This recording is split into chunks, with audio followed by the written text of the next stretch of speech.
So next question is dose of dexamethasone given to the mother in anticipated preterm delivery. ठीक है, ये बहुत अच्छा क्वेश्चन है ऑप्स का हमारे सामने, बहुत कॉमनली पूछा जाने वाला क्वेश्चन है। डेक्सामेथासोन क्या है? एक कॉर्टिकोस्टेरॉइड है, ठीक है। प्रीटर्म डिलीवरी क्या होती है?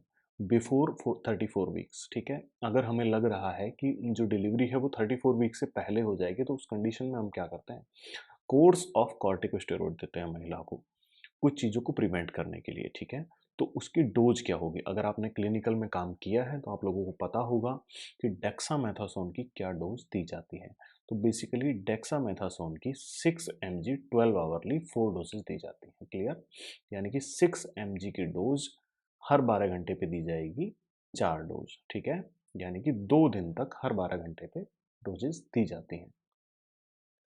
अगर हम लोग बात करें एंटीनेटल कॉर्टिकोस्टेरॉइड एडमिनिस्ट्रेशन के बारे में, so a single course of antenatal corticosteroid is recommended to a woman with pregnancies in between 24 to 34 weeks of gestation that are at risk of preterm delivery। यानी कि किसी भी महिला जिसका gestation period क्या है, in between 24 to 34 weeks है, ठीक है।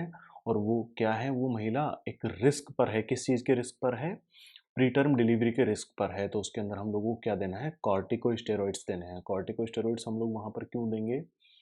To reduce the incident and mortality due to RDS. RDS क्या होता है? रेस्पिरेटरी डिस्ट्रेस सिंड्रोम, ठीक है।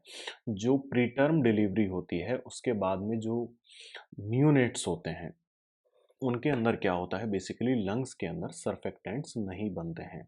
सर्फेक्टेंट्स क्या होते हैं? बेसिकली जो गैसियस एक्सचेंज होता है, गैसियस एक्सचेंज के लिए सरफेस टेंशन का कम होना बहुत ज़रूरी होता है और एल्वेलाइज का नेचुरली सरफेस टेंशन बहुत ज़्यादा होता है, ठीक है। तो वो रेजिस्ट करता है किसको? गैसियस एक्सचेंज को।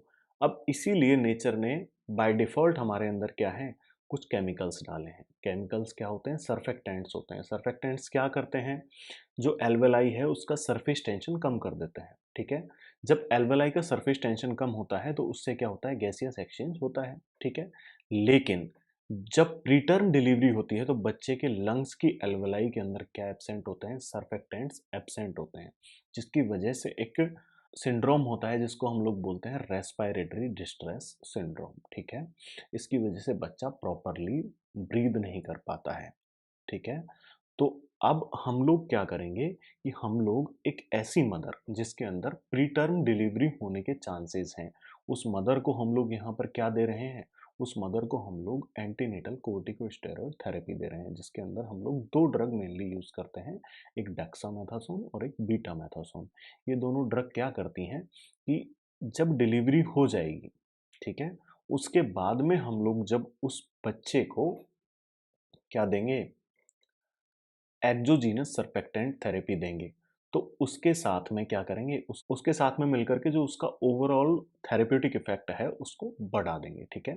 इसके अलावा जो एंटीनेटल कॉर्टिकोस्टेरॉइड हैं, वो क्या करते हैं? आईवीएच का रिस्क कम कर देते हैं। आईवीएच क्या होता है?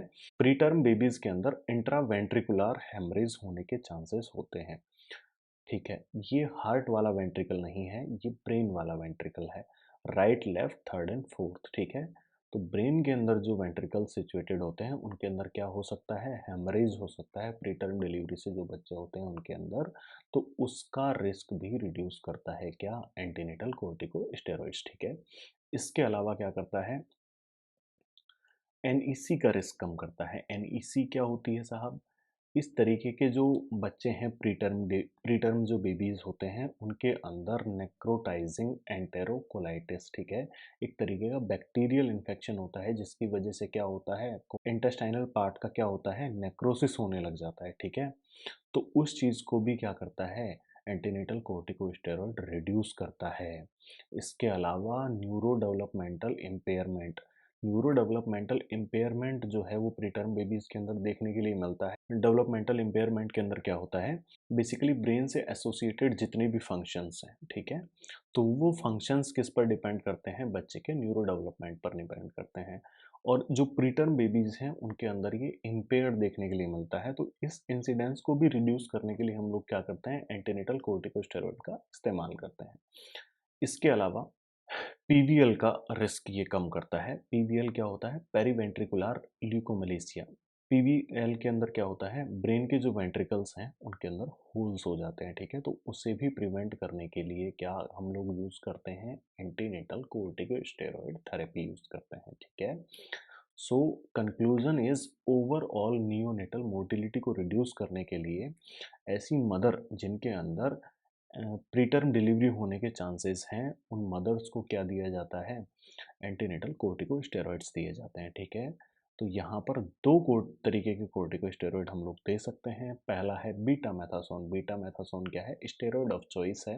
इसकी डोजिंग कैसे की जाती है, 12 mg IM दिया जाता है 12 आवर्स अपार्ट, ठीक है, यानी कि हर 12 घंटे में 12 mg देना है, दो डोज में, ठीक है, यानी कि एक दिन में 2 बार इंजेक्शन लगेगा IM किसका, बीटा मैथासोन का। और कितना mg होना चाहिए, 12 mg होना चाहिए, ठीक है। वहीं दूसरी तरफ डेक्सा मैथासोन का 6 mg लगेगा 12 आवर्स में, ठीक है। यहाँ पर 6 mg 12 आवर्स 4 डोजेज, ठीक है, यानी कि यहाँ पर डेक्सामेथासोन हमें 2 दिन तक लगाना पड़ेगा, जबकि बीटा मैथासोन सिर्फ एक ही दिन लगाना पड़ेगा, ठीक है।